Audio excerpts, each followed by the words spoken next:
now you got Boots Ennis in your weight class. Definitely.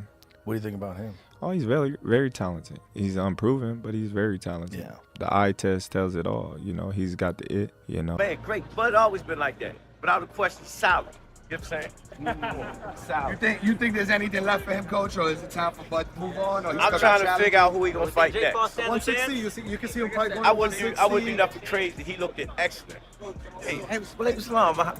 He looked at excellent. Is there anybody the most from No, I'm trying to figure out what their team gonna do next. I want to see what's He's next. talking about 160, Coach. I mean, the only thing down there is maybe like a middleweight tournament, 2 fights to undisputed, something like that. But if not that, then what for Bud? Who? Well, they were talking about Jaron Ennis going to 160, possibly going Jaron Ennis going to 160. If he go to 160, then we got another mega fight. You think that's a mega fight? I don't know that yet, but I'm saying, and the boxing fans that know boxing would say that's another mega fight. Stay away from it. And by the way, there's this brother coming up, Molly. His name is Boots Ennis. This brother's special. You don't want to go in the ring against after that beating. Molly, it was so bad. I swear to y'all, I am not exaggerating. You know how. Terence "Bud" Crawford just sent shockwaves through the boxing world.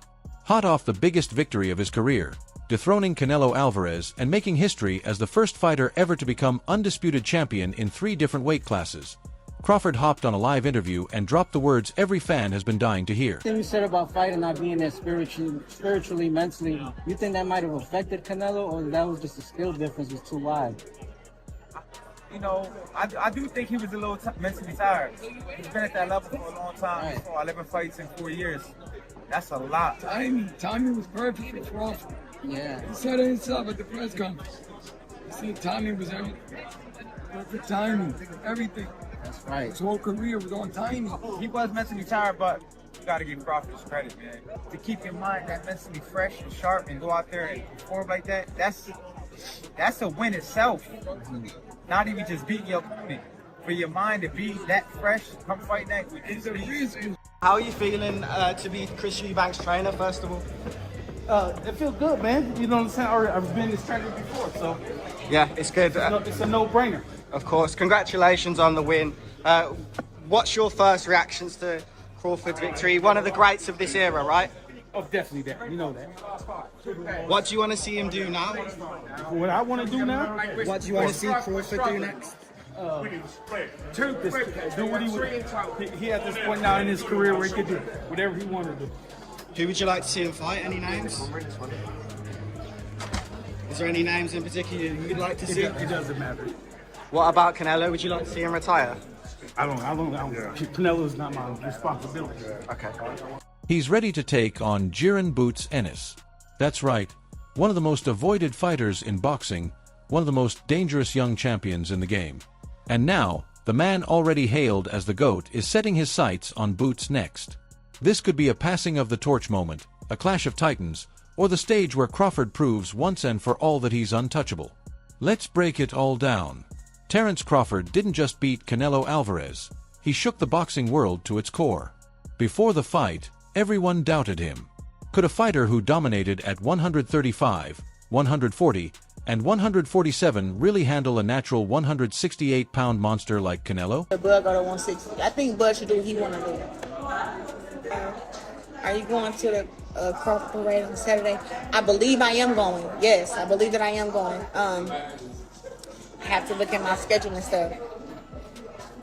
Canelo couldn't really keep up with him. He was too fast. His feet, footwork was too good. Do you think the scores was right on, or do you think maybe it was a little more towards Bud? What was the scorecards? 115, 113, 116, 112. Yeah, that's about right. Yeah? I feel like Bud damn near basically won every round, so. Yeah. But yeah, that's about right. You can say that. Now, with this accomplishment, Keyshawn, is he on the Mount Rushmore of Hell boxers? Yeah. Yes. Yeah. Yeah? 3-time undisputed. He just beat Canelo. Yeah. The face of boxing, so now you can say Bud is the face of boxing. Greatest of all time, or? Greatest of all time. Yeah. I don't feel like it can never be one great, but he definitely one of the greatest of all time, for sure. But Crawford didn't just survive, he dominated. Over 12 rounds, he outboxed, outsmarted, and outclassed Canelo to secure a decisive, clear-cut victory. Terence fought a virtuoso fight. Terence never let Canelo get into a rhythm. Terence never allowed Canelo to get anything going, and I didn't think he could do it for 12 rounds. I thought that the first 3 or 4 rounds were going to be difficult for Canelo for that reason, but Terence was able to do it for 12 rounds, and in the later part of the fight, he kind of pushed the fight more than I think people expected, which is the mark of a superstar, man. That victory didn't just earn him Canelo's undisputed crown, it cemented Crawford as the undisputed pound-for-pound #1 fighter in the world. No excuses. No debate. Crawford is simply the man. Terence Crawford against Jaron Ennis, for me, is the best fight in American boxing. But it needs to be a payday for Crawford that would get him interested, because Crawford knows how good Boots is. And I'm not saying that Crawford thinks he's going to lose to Boots, but he knows that is a real fight. But for me, Boots is the new Crawford. We've just got to go out and get the fights to show. Jaron Boots Ennis has had Crawford in his sights for years. Unbeaten with 34 wins and 30 knockouts, he's a fighter so feared at welterweight that opponents openly admitted they didn't want any part of him. Boots is fast, explosive, and ruthless in the ring, and at just 27 years old, he's right in his prime. Pair Ennis with Crawford, but Ennis always says he's got a completely different style, and the only similarity is they both switch. Do you agree with that? I 100% agree with that. Me personally, I think that Terence Crawford boxes a hell of a lot more in the moment, phenomenal fighter in the moment, and I think Ennis is a lot more of a chess player. Fans have long wondered what would happen if Crawford, the master technician, went up against Boots, the hungry young lion. And now, it's no longer just a fantasy. Crawford himself has agreed to make it happen. What about the Terence Bud Crawford fight? I'm tired of answering questions about it. He already said millions of times that he's not fighting me or looking my way, so I'm just tired of answering those questions, you know. And if a fight happened, it happened. You know, I wanted it to happen, but if not. In a live interview after the Canelo fight, Crawford didn't dodge the question. When asked about Boots, he said he's open to it, and the boxing world went wild. Why? Because Crawford didn't have to take this fight. He could retire undefeated at 42-0 and already be a legend. But instead, he's calling out Boots, the fighter so feared that most won't even mention his name. That's the fight that everybody wants to see. Yeah. I want to do it. Do you respect him as, like, when he's like, I got a couple fights left, I'm at the end, I'm only trying to get mega fights, so... I understand it, but don't lie or cap to the net and make it seem like I had the opportunity to fight you and I didn't. I never did. You know what I'm saying? And then that one time that I did, we said they called, and we said We never heard nothing else back about it. So I mean, I respect it though. I mean, get your money. You know what I'm saying? Do your thing. But don't be capping on the net. Acting like this, acting like... Watching now. Terence Crawford, one of my favorites to watch now. I love Terence Crawford, and I like to watch Inoue too. Inoue can fight. And you know who else I like to watch though? I like to watch Boots. Oh, okay. Boots, I love watching Boots. Boots got game. People don't understand Boots got game. You know what I mean? Boots, every now and then he messes on the defense a little bit, but Boots got game. Boots versus Terence Crawford. Now, Boots hasn't proven himself enough to tell me for me to say that he gonna beat Terence Crawford, because Terence Crawford is a different kind of animal. Proven. You feel me? Proven stud. You understand where I'm coming from? But Boots, if anybody could be Bud in the future, it would probably be a Boots, because Boots got enough. So what weight could Crawford versus Boots actually happen at? Boots is the current WBA welterweight champion at 147, while Crawford has moved up, fighting at 154 and then shocking the world at 168. There's no way he's cutting all the way back down. Most likely, this fight would take place at 154, maybe even 160. Boots has the frame to move up, and at 38, Crawford probably doesn't want to drain his body. 154 or 160 pounds makes perfect sense. I'm trying to tell you, 154, man, it's mine. 154 is mine, and they're gonna see, you know, and they're gonna see, you know, just stay tuned, and like I said, when I handle business October 11th, we're gonna see. And honestly, that's where things get dangerous. At the higher weights, Crawford may be a little slower, but he's still as sharp and technical as ever. Boots, on the other hand, is young, explosive, powerful, and still growing into his frame. That's what makes this matchup so fascinating. Now here's the wild part. Boots actually helped Canelo prepare for the Crawford fight. Well, first things first. A lot has been made about your sparring session with Boots, with Boots Ennis. How did that happen? What happened? I cannot say much, but he called us and say if he can go and sparring with me and everything. I say, of course, right? A fighter like me, we always want great sparrings because there is the thing, right?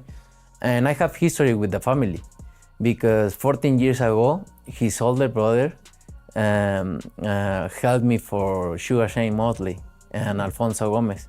So it's Derek Ennis. So he helped me. So he was 14 years old at that time, by the way. And it was good, very good. And I'm very grateful with him because he made that time to go and... That's right. Boots sparred with Team Canelo to help prepare for Bud. He was brought in as part of the strategy, a key piece of the game plan to try and figure Crawford out. Ready? Yeah, of course, baby. Yeah, man. You know, it's a fight you ain't gonna want to miss, man. One time, I told you the comeback 2025 is the key. What do you think about Ennis joining Canelo for the Crawford camp? Hey, good stuff. You think that matters? That's beautiful. Anywhere. That's beautiful, man. You know, when you... That's world class. That's, you know, I mean, it's the best switch hitter he can get. That's not his opponent, you know. He's champions working with champions, you know. In the modern day and age, man, you don't get that a lot, you know. It reminds me back when I was supposed to fight Marcos Maidana, and I got Sean Porter for sparring. Thank you, boss. You know, So, I like it. But here's the irony. Canelo still lost. So think about this. Boots knows what it's like to be in camp, helping prepare for Bud. And Bud knows exactly what it takes to beat the very fighter Boots was brought in to help. Terence Crawford solved the puzzle. Canelo Alvarez fell short. And now Jaron Boots, Ennis steps into the spotlight with that knowledge in his back pocket. That's what makes this fight so dangerous and so fascinating. He's not me. Yeah. You know, as much as a lot of people, you know, say we have similarities and, you know, we switch a lot and we fight a lot. He's not me, you know, and I'm not him. So, Yeah. Tim had said comparison that like he's like a Chrysler 300 and you're like a Bentley. yeah, like once again, like he's not me. You know, he's trying to get to where I'm at. You know, he's where he at. I'm where I'm at. You know, he got a long way to go. This isn't just a fight, it's personal. Boots could see this as redemption, while Terence Crawford could see it as proving a brutal point. You helped train the man who tried to beat me, and I still won. Now I'll beat you too. The boxing world is buzzing non-stop, with debates everywhere. Pundits like Max Kellerman believe Crawford should keep fighting, saying he's already proven he can beat anyone at any weight, while others like Eddie Hearn argue this is the perfect moment to walk away, retire undefeated, and protect a once-in-a-generation legacy. Sorry? Should Crawford retire? Do you know what? Someone said the other day, and it's very true, because I actually said it about Usyk. We've got a real tendency, haven't we, to kind of try and retire people off. Do you know what I mean? Like I said with Usyk, I think now he should retire. And everyone's like, why do you want him to retire? It's like, I just think it's a great way to go out. I actually also think that Crawford could move down and win a world title at 160. And that would make him, what, 6 division champ? 5, 35, 40, 47, 54, 6 division champion. But the problem is Terence Crawford now is really only going to want to fight for big money, and there's only certain fights that can generate that kind of money. So Shakur, he was obviously very close to him, seemed to say, so maybe that's it. And then there are fighters like Jaron Boots, Ennis himself, calling for Terence Crawford to test himself one more time. Some pundits insist Crawford has nothing left to prove, that his legacy is already sealed, but the fans see it differently. They want to know if the seasoned lion can still tame the hungry young predator. That's what makes boxing so special. The generational clashes, the moment where experience meets youth, and only one walks away on top. Trainer, do you feel like he should just sell off into the sunset after this monumental well, win? You know what? He made it look so easy. You know what I'm saying? Got 2-3 more in him. You know what I'm saying? Training camp will try harder. You know what I'm saying? Do you think a move to 160 would make sense? I mean, if you want to do it, you know, it'd be a challenge. If you want to challenge yourself, yeah, I don't mind. So how would this fight actually play out? Terence Crawford is a switch-hitting genius who can fight just as comfortably orthodox as he can southpaw, constantly downloading his opponent's tendencies, breaking their style down round by round, and making adjustments on the fly before closing the show strong in the later rounds. I think Ennis is the guy to give Crawford like trouble in there if they were ever to fight. I think that'll be a great fight. You know, the young hungry lion versus the legend. That would be a hell of a fight. Maybe 160. If it's a vacant title at 160, I think that they can make that happen for sure. I think it just has to make sense for both parties. You know what I mean? Yeah, I think if there's a vacant belt, Crawford's gonna want to be 6th division champion, and then he'll make Ennis move up to 160. I think they could do it at 160. Jaron Boots Ennis is explosive, unpredictable, and incredibly athletic, throwing punches from awkward angles with real knockout power in both hands and the speed to close distance on anyone, while Terence Crawford holds the edge in experience, ring IQ, composure, and championship calm. That contrast is exactly why this matchup feels like pure fireworks waiting to happen. Youth, hunger, and explosiveness colliding with mastery, intelligence, and timing. But it all leads to the biggest question of them all. Is Crawford too old for this moment? At 38 years old, most fighters are either long retired or a shadow of who they once were, and that's what makes this fight so fascinating and so dangerous. I wouldn't be mad if I never see Terence fight again. The way he performed, getting ready to be 38, I think, in a few days. Man, what better way to go out? What better way to tell the game goodbye? What better way? Who you gonna fight?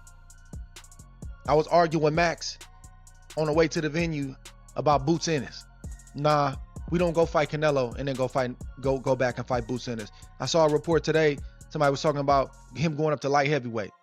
Nah, we don't go up to light heavyweight. We just went up 3 weight classes since the Spence fight and 2 weight classes since the Madrimov fight, my last fight. This is the perfect send-off, Roy. Yep. In my opinion. Without a It's the question. perfect send-off. But Terence Crawford isn't most fighters. He's fresh, disciplined, and coming off a historic win over Canelo Alvarez, the pound-for-pound king. Yet even so, Father Time remains undefeated, which is why many believe if Jaron Boots Ennis is ever going to beat Crawford, now is the moment. That's why fans are split right down the middle. Some think Crawford schools him with experience and IQ, while others believe Boots has the youth and fire to retire the legend. Make no mistake, if this fight happens, it's massive. The old guard versus the new, the undefeated legend against the young killer, the man chasing GOAT status versus the man chasing his first defining moment. If Crawford wins, he cements himself as the greatest of his era with no debate. If Boots wins, he snatches the crown and becomes the face of boxing overnight, and either way, the sport wins. Things get even more interesting because after beating Canelo, Crawford hinted at retirement, saying he needs to sit down with his team and think, while voices like Eddie Hearn argue he should retire now and protect the perfect record. But Crawford even entertaining Boots shows he's not ready to hang them up just yet. There's still fire left. Some fans have called for Crawford versus David Benavidez at 168, another monster fight, but Crawford's camp has already shut that down, choosing instead to stay patient, rest up, and only take the right challenges, hinting that maybe he wants one last generational win before riding off into the sunset. You want to fight Canelo, would you ever entertain a fight with the Mexican monster David Benavidez? What you want, Canelo? What you want, Canelo? You gotta understand, like. But I gotta ask you, bro, because I can't, you know. My thing is, Benavidez is a big dude. Yeah. You know what I mean? Not to say I won't fight him. I fought his brother. You know what I mean? His brother was big when I fought him. But, you know what I mean? Benavidez is a big dude. The only reason why I entertain Canelo is because he's not a big dude. Like, he might be thick, you know what I mean? But he's not a big dude. You know what I mean? Like, Benavidez is like 6 foot something. You know what I mean? Then he gonna come in 190, 200 probably. You know what I mean? Like, you never know. Like, that's a big dude. Like, you know what I mean? And he's skilled, man. You know what I mean? So it's like, you know, I might as well go to heavyweight if I fight Benavidez. Yeah. So what you're saying is like, 'cause I felt that at one point when Volkanovski was champion, I had retired. You know, I had retired, and I was like, dude, the only fight that I would really want to come back for is to fight a dude. I'm 5'4". this dude's fucking 5'6" and he's pound for pound. Right. So it's I understand what you're looking at. You're like, you know what? You just size them up. Yeah. You just size them up, especially when you going into a bigger weight class like that. You know what I mean? You size them up and you see, you know, your advantages and his advantages. You know, I feel I got the speed over Canelo. I got the reach over him. You know, he might got the size, the power. You know, I feel like, you know, I got the better skills, boxing skills. And let's be real. Asterisk, asterisk, Jaron, Boots, Ennis, asterisk, asterisk, feels like the perfect next chapter. He's dangerous, he's fresh, and he's already part of the wider Terence Crawford versus Canelo Alvarez storyline, which is why opinions across boxing couldn't be more divided. Some believe Crawford will completely school Boots the same way he dismantled Errol Spence Jr. Too smart, too sharp, too experienced. While others argue Boots is simply too explosive and too young, and that sooner or later age will finally show and he'll catch Crawford late. Fans online are split right down the middle as well, with one side calling for Crawford to cement his GOAT run by taking down the next big name, and the other convinced it's time for new blood to take over. So here we are, Terence Crawford, the man who just conquered Canelo Alvarez, now agreeing to fight Jaron Boots Ennis, the fight nobody thought Crawford needed, and the fight absolutely everyone wants to see. Just feel that Jaron Ennis against Terence Crawford is the fight. And that can be at 54, it can be at 60. You know, obviously we've got Lima to take care of first, but that for me is one of the great, you know, crossover fights, because Boots is the changing of the guard guy. And Crawford's the guy that's been there and done it all and just proved, you know, that he's still very much in his prime. If Terence Crawford wins, his GOAT status becomes untouchable. If he loses, it signals the dawn of a new era with Jaron Boots Ennis rising to the top. Either way, boxing fans come out the real winners. Just feel that Jaron Ennis against Terence Crawford is the fight. And that can be at 54, it can be at 60. You know, obviously we've got Lima to take care of first, but that for me is one of the great, you know, crossover fights, because Boots is the changing of the guard guy. And Crawford's the guy that's been there and done it all and just proved, you know, that he's still very much in his prime. So, what do you think? Should Terence Crawford risk it all against Jaron Boots Ennis, or retire now and protect the perfect 42-0 legacy? And if the fight happens at 154 or 160 pounds, who takes it? The seasoned master or the hungry young lion? Drop your thoughts in the comments. Don't forget to like this video and subscribe to Fight Field. I'll catch you in the next video.